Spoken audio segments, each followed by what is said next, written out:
ndenge tokoki kobongisa mboka bakoko batikela biso bangala na bakongo baluba bashwahili babembe na bateke balali na bamboshi toayiba na kongo toyokana ye bana kongo tolamuka nanu na pongi totala ndenge tokoki kolingana koyokana na mboka oyo bakoko batikela biso kasai bakongo ekwatere mamenga enyali na lepu na bwenza na lekwilu tango ekoki tolingana ye kongo mboka monene kobanda lubumbashi mpe na pointe noire etona bomengo na bato ya mayele elingi etumba te bana kongo tolamuka nanu na pongi totala ndenge tokoki kobongisa mboka. Mais il me serait difficile d'aborder la partie qui intéresse le Congo, alors que bien avant, il y a un système qui a été mis en place. Et j'ai pris l'habitude de renvoyer les gens à Berlin, parce que c'est Berlin qui définit la réalité congolaise, en 1885 donc. Et le Belge est venu avec des prétentions de civilisation, de colonisation, et il a mis en place un système qui nous permettait d'être au mieux ses auxiliaires, au pire ses subordonnés, dans un sens aussi ridicule que possible. Et lorsque nous arrivons en 1960, nous nous séparons des Belges officiellement. J'estime que nous avons commis l'imprudence ou la maladresse de ne pas remettre en cause le système éducatif. Nous nous sommes maintenus à ce que le Belge avait voulu de notre société. Et c'est comme ça que l'inquiétude première, c'est le constat que tout avisé peut faire depuis que l'enseignement a commencé jusqu'au niveau supérieur, je crois en 1954. Nous n'avons pas enregistré une séquence historique qui atteste que les produits sortis de nos différentes universités ont été des produits solutions ou des hommes solutions aux problèmes de la société. Certes, on a pu compléter les postes qui manquaient, ici et là. On a vu l'administration totalement se transformer en administration congolaise, mais cependant, nous avons constaté des manques, des dérives en termes de maintien d'organisation, en termes de système étatique, de bon fonctionnement du système étatique. Alors, c'est comme ça qu'il est tout à fait indiqué pour nous de nous poser des vraies questions. Pourquoi en sommes-nous arrivés là? Pourquoi c'est la dérive plutôt qu'on devait faire des choses correctement? Pourquoi est-ce que nous n'arrivons pas à répondre à nos propres besoins? Et comment est-ce que nous devons comme ça arriver à écarter une série d'aberrations constatées? Tenez par exemple, nous sommes à la tête d'un pays qui compte une grande forêt d'Afrique. Pratiquement 60% du bassin du Congo, en Afrique centrale, 47% des forêts d'Afrique.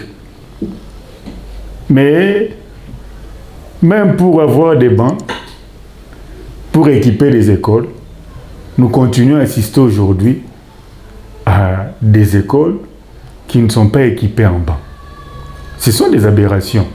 Or, le rôle de l'éducation, le rôle du savoir autant que de la technologie, c'est des instruments que l'humain s'est doté pour améliorer ses conditions d'existence. Nous ne pouvons pas continuer à vivre ce genre de choses. Nous avons pratiquement un dixième d'eau douce au monde. Mais l'eau courante manque cruellement dans nos cités. Donc c'est anormal. Alors, à proprement parler, il faudrait qu'il y ait une remise en question. Comme disait un esprit éclairé, le professeur Mabika Kalanda, dans son ouvrage Remise en question, base d'une décolonisation mentale, Et ce n'est qu'à travers cette remise en question que nous pouvons lever les options pour concevoir un parchemin congolais à travers une école congolaise.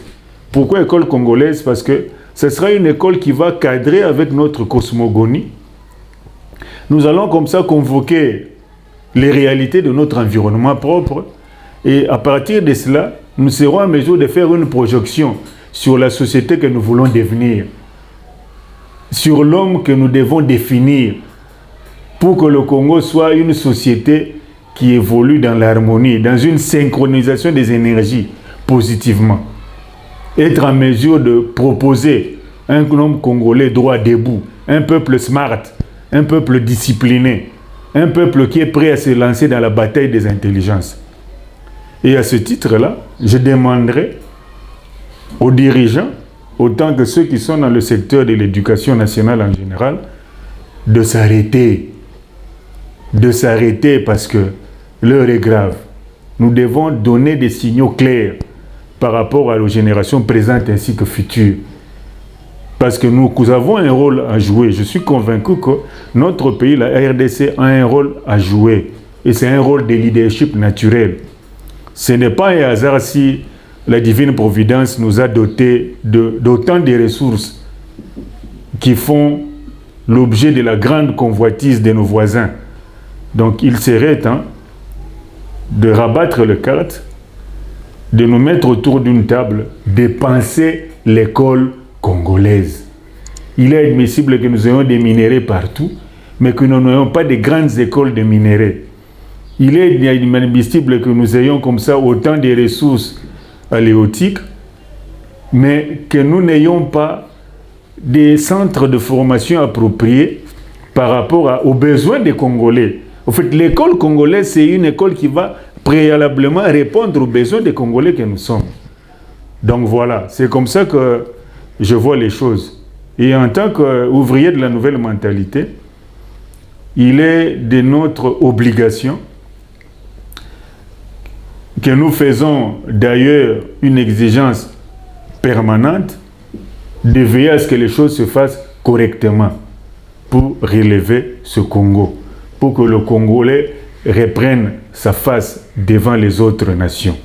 Nous en avons les possibilités. Un averti a dit, le plus important n'est pas de savoir ce qu'on a fait de vous, mais c'est de savoir ce que vous faites de ce qu'on a fait de vous.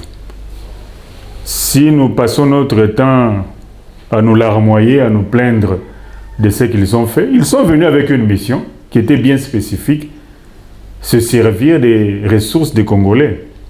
Mais il appartient maintenant à ceux qui pensent qu'ils sont élites, ou ceux qui pensent qu'ils ont droit à être élites, appelés élites, de réfléchir, d'être préoccupés, de manière à ce que nous puissions répondre à nos besoins. D'où la notion des mythes créateurs. Il n'y a aucun peuple qui viendra vous élever au même titre que lui. Donc c'est à nous de faire le travail.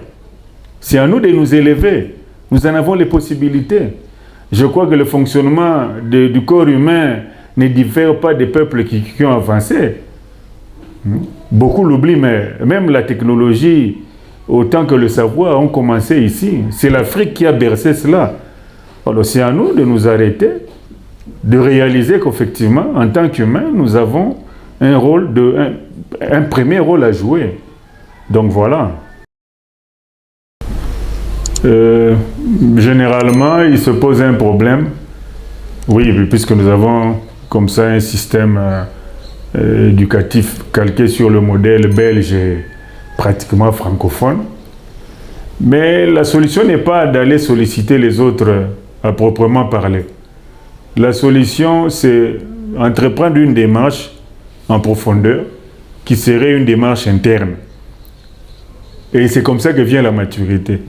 Lorsque nous allons entreprendre cette démarche interne qui nous est propre, nous allons lever les options qui soient claires.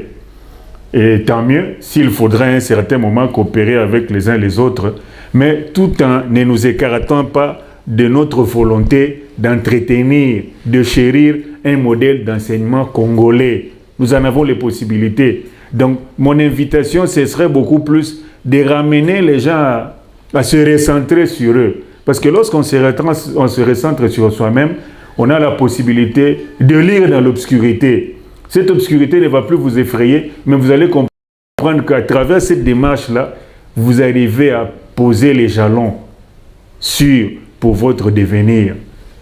Et ça va nous permettre d'être en mesure de contrôler notre propre destin de peuple. Donc, c'est comme ça que les choses devraient être vues.